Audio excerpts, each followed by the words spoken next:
नमस्कार। माझे मनोगत इस उपक्रम में आप सबका स्वागत है।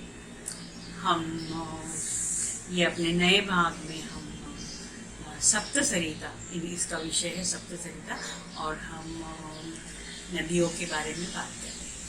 और हमने लास्ट क्लास से हमने जो हमारी पवित्रतम नदी है उस नदी के बारे में भी हमने चर्चा की। और नदी, इस गंगा नदी का जो संबंध है, गंगा नदी को स्वर्ग से नीचे लाने वाले भागीरथ, राजा भागीरथ है, उसकी कहानी से अभी हम देखते हैं कि वो सूर्यवंशी थे। अभी हम देखते हैं कि ये चंद्रवंशी राजा जो है, चंद्रवंशी राजा उनका नाम था। जहाँ तक हमें महाभारत, ये पूरा महाभारत की कहानी है। ये महाभारत के जो जहाँ तक हमें पता है वहाँ उसके जो राजा थे शांतनु, और शांतनु से महाभारत की कहानी हम उससे परिचित थे। अभी शांतनु राजा थे, चंद्रवंशी राजा थे, और वो अपना जो कर्तव्य जो है वो प्रजा के प्रति कर्तव्य, अपने राज्य के प्रति कर्तव्य वो निभाते हुए उनका जीवन व्यतीत हो रहा था। अभी राजा शांतनु एक बार शिकारी के लिए गए हैं। राजा शिकारी के लिए जाते थे तो वहाँ उन्होंने देखा कि एक बहुत सुंदर तरुणी वहाँ खड़ी है, और उसका जो दर्शन था उसका, वो मानो एक दिव्यता का प्रचिति राजा शांतनु। बहुत सुंदर थी उसकी जो शरीर कांति थी, मानो सोने की तरह वो उसको बहुत चमक रही थी। उनकी जो आंखें थी वो बड़ी बड़ी बहुत सुंदर तेजस्वी आंखें थी। उनके जो बाल थे वो लंबे बाल, और बहुत ही सुंदर बाल उनके थे और वो वहाँ जंगल में या नदी किनारे वहाँ खड़ी थी। अब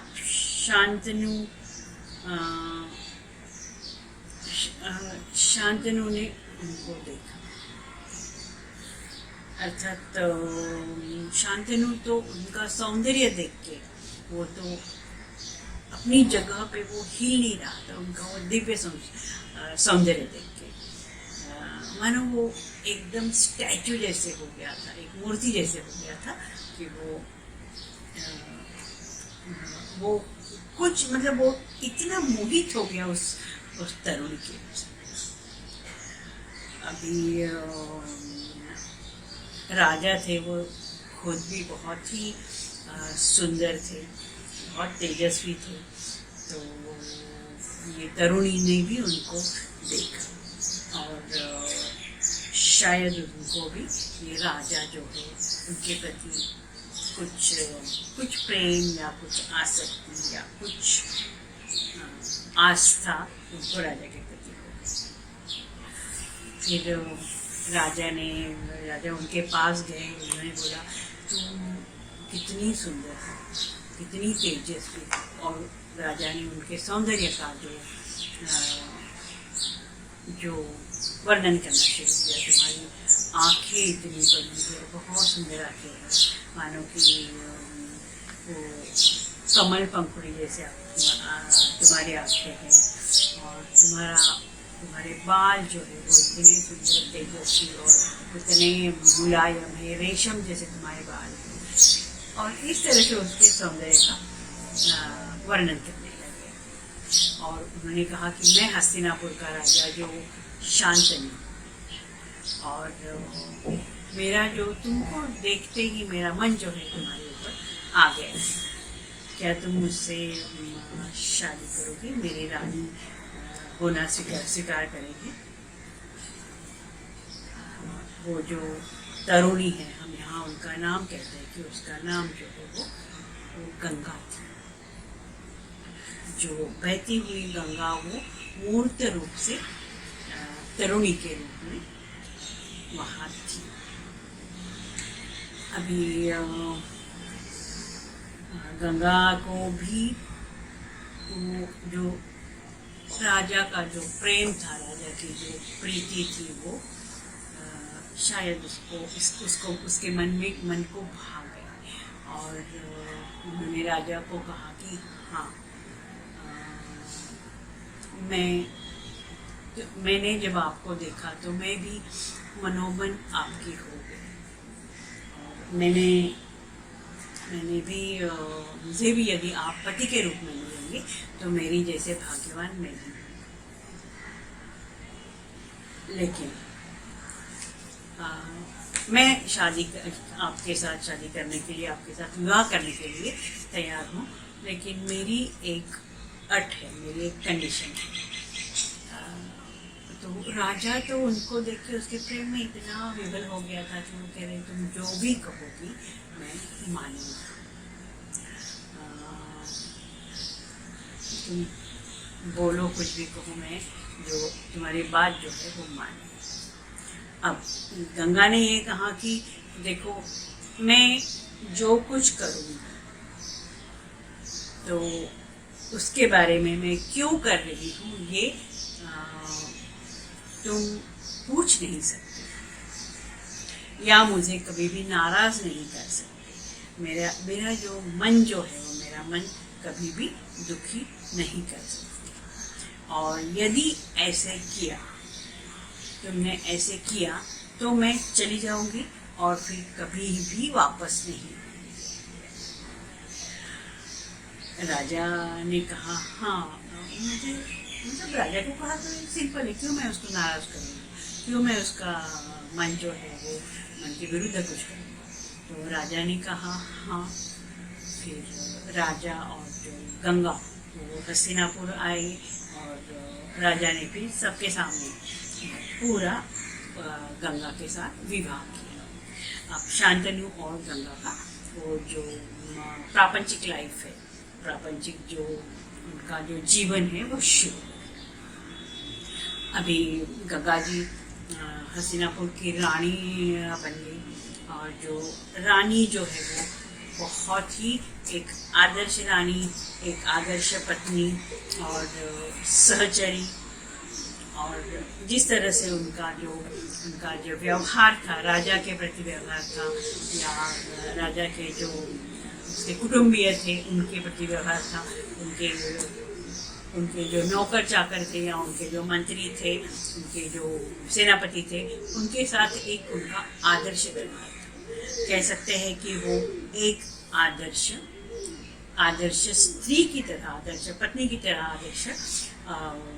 आदर्श रानी की तरह वो राजा के साथ जीवन बिता रही थी। अभी काफ़ी वैसे दिन बीतते गए और राजा के पत्नी ने, मतलब गंगा ने, एक पुत्र को जन्म दिया। और सब लोग तो बहुत, मतलब पुत्र का जन्म का सुनते ही सब लोग बहुत खुश हो गए और आनंद ही आनंद सब जगह हुआ। राजा भी बहुत खुश हो गया, लेकिन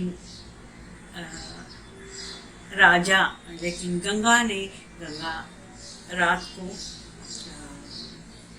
गंगा जी ने वो पुत्र को लिया और वो गंगा किनारे गई, जहाँ नदी जो गंगा थी उसमें उस नवजात पुत्र को उसमें वो पानी में। राजा अर्थात गंगा के पीछे ही जा रहा था, तो उसने देखा तो उसको बहुत मतलब आश्चर्य हुआ कि एक जो माता जो है, एक माँ जो है, अपने पुत्र को पानी में कैसे बहा सकती। लेकिन उसने गंगा को वचन दिया था कि मैं कुछ भी करूँगी, तुम कुछ पूछोगे नहीं मुझे कि ये मैं क्यों कर रही हूँ।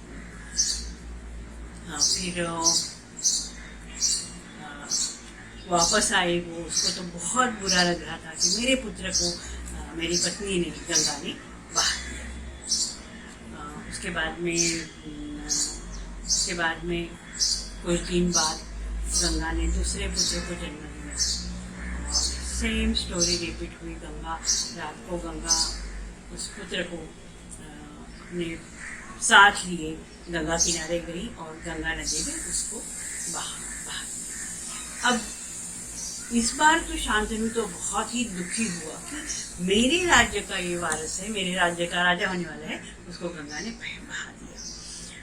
लेकिन वो उसको जो वचन जो है दिया था कि मैं कुछ नहीं पूछूंगा, वो उसको याद था, इसके लिए उसने कुछ पूछा।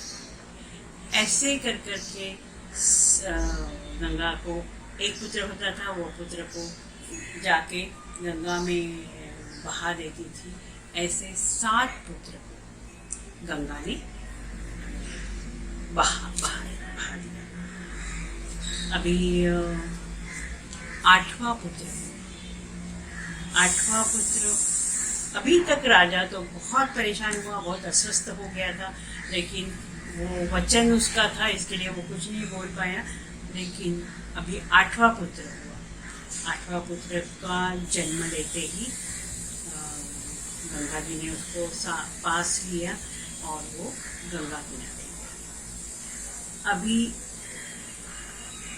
गंगा जी तो गंगा यहाँ हम गंगा कहेंगे, गंगा नदी नहीं, गंगा ये जो स्त्री रूप थे, गंगा का स्त्री रूप है, वह शांतनु को तो बहुत प्यारा था, लेकिन वो बहुत अस्वस्थ हुआ अपने उसके 7 पुत्र को ऐसे ही मतलब मृत होते हुए, उसको छोड़ते हुए। तो इस बार भी राजा गंगा के पीछे गया और इस बार तो उसका जो संयम था, वो संयम एक ऊंचाई तक, वो संयम छूट गया उससे। अभी वो नहीं सह पाया और उसने कहा कि हे गंगा, तू माँ है या क्या है? तू माँ है या तू राक्षसी है? ताकि तू अपने खुद के बच्चे को बहा रही है। 7 बच्चे तो बह गए, लेकिन इसको तुम क्यों पानी में डाल रही हो? क्यों तुम खुद उसको मृत्यु के मुंह में दे रही हो? अभी मुझे पहले भी मैं सह नहीं पा रहा था, लेकिन वो तुम्हारे वचन के लिए मैं कुछ बोला नहीं, लेकिन अभी मुझसे नहीं रहा जाता, मेरा संयम का अंत हो गया है। अभी तुम ये मेरा पुत्र वो पुत्र को मत पानी में बहाओ, हम उस पुत्र को आगे वो पुत्र को हम बड़ा करेंगे। अब जैसे ही गंगा ने ये सुना तो उसके होठों पे एक विचित्र स्माइल आ गया। वो स्माइल जो है वो दुख का था। माँ का जो वात्सल्य था, वो वात्सल्य भी उसका उमड़ आ रहा था। और उसने शांतनु को कहा कि हे राजा, हे आर्य, मैंने कहा था कि मैं जो भी करूँगी, और मुझे पता है मैं जो करूँगी वो ठीक कर रही हूँ, इसके लिए आप मुझे प्रश्न नहीं पूछ सकते। आपने मुझे वचन दिया है और मैंने भी आपको बोला था जब भी आप ये वचन जो तोड़ेंगे और मुझे पूछेंगे कि ये मैंने क्यों किया, तब मैं छोड़ के चली जाऊँगी। तो हे राजा, मुझे भी बहुत दुख है क्योंकि मुझे आप आदर्श पति के रूप में मिला। आपने कभी भी मुझे दुख नहीं दिया, लेकिन इस मोमेंट में, इस क्षण में आपने मुझे ये पूछा है कि मैं ये पुत्र को क्यों बहा रही हूँ। इसके लिए अभी ये समय आ गया है कि मैं आपको छोड़ के जाऊँ, और आपको भी नहीं, आपको तो छोड़ के मुझे जाना ही पड़ेगा, लेकिन मुझे ये पुत्र को भी छोड़ के जाना। ये जो पुत्र जो है, ये पुत्र मैं आपको सौंपती हूँ। और इस पुत्र जो है, इस पुत्र का नाम देवव्रत रखिए। इस पुत्र को देवव्रत यह नाम देके इसको आप बता देंगे। अब राजा की हालत तो ऐसी हो गई थी कि क्या करें, क्या अभी मतलब क्यों मैंने पूछा। उसको पश्चाताप तो हो ही रहा था, लेकिन उस वक्त उसको इतना दुख हो रहा था, उसको इतना अस्वस्थ था वो कि मेरे 7 पुत्र की मृत्यु हो गई, 8वें की भी मृत्यु हो जाएगी क्या। इसके लिए उसके दुख से उसने वो दुख और बहुत ही अस्वस्थता के उसका जो मन था, उस मन के उस अवस्था में उसने पूछ लिया। और गंगा ने वो समय आ गया कि गंगा उसकी पत्नी जो है उसको छोड़ दे। अभी शांतनु ने कहा कि हाँ, इसका नाम देवव्रत तो मैं रखूंगा ही, लेकिन मैं इसको गांगेय के नाम से पुकारूंगा, क्योंकि गंगा का पुत्र यानी गांगेय।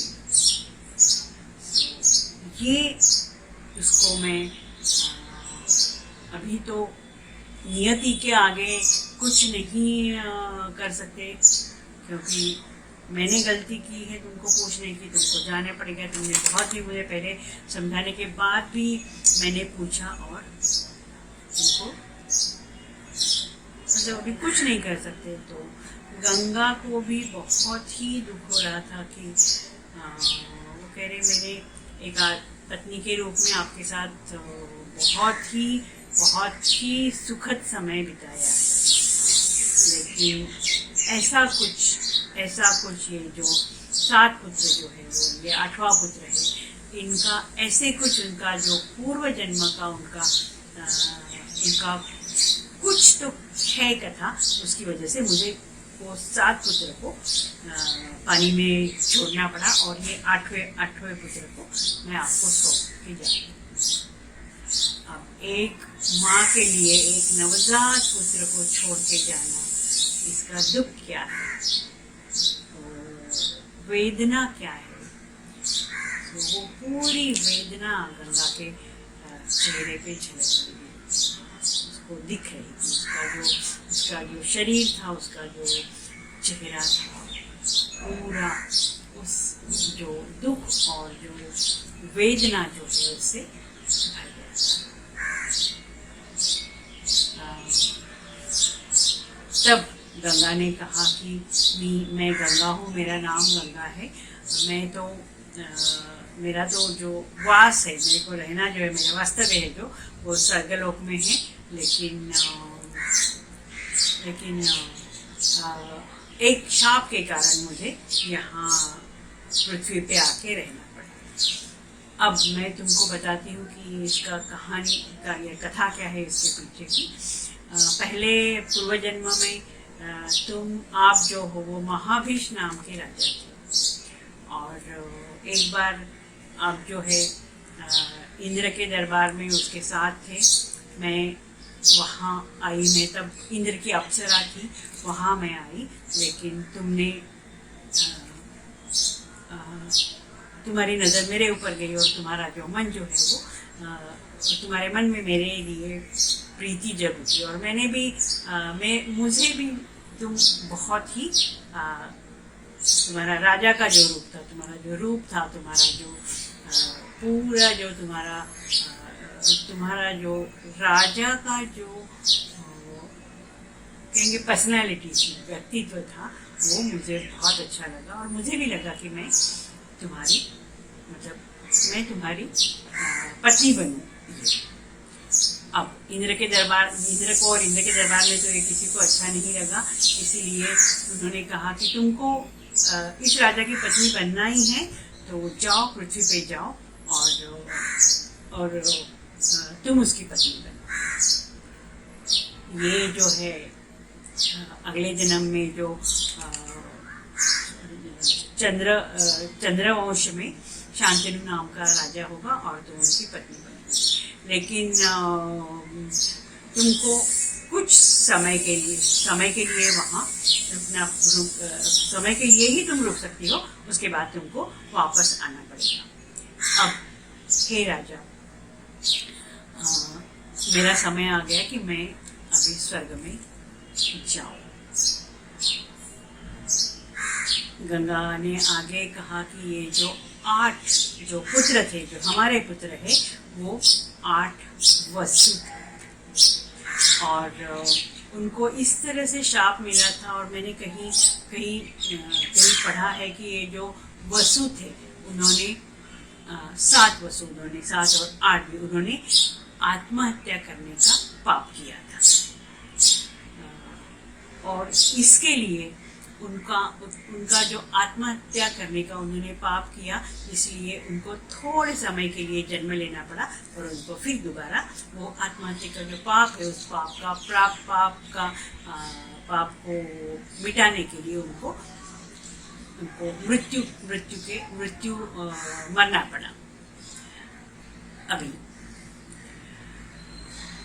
मेरा शाप भी पूर्ण हो गया है, ये 8 वसुओं का भी शाप पूर्ण हुआ है, लेकिन जो 8वां वसु है उसको पृथ्वी पर रहना पड़ेगा।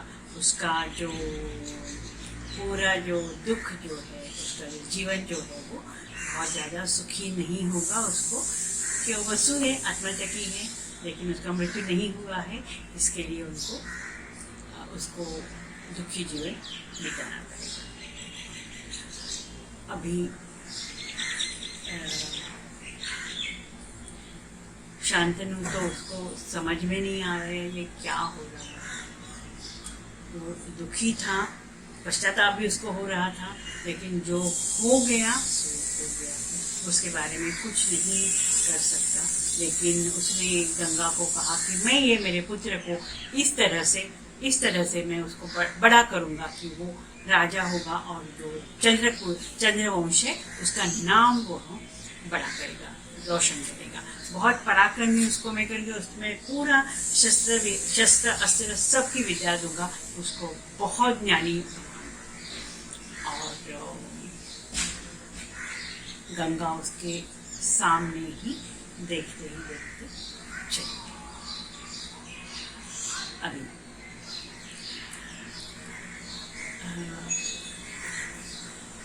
वो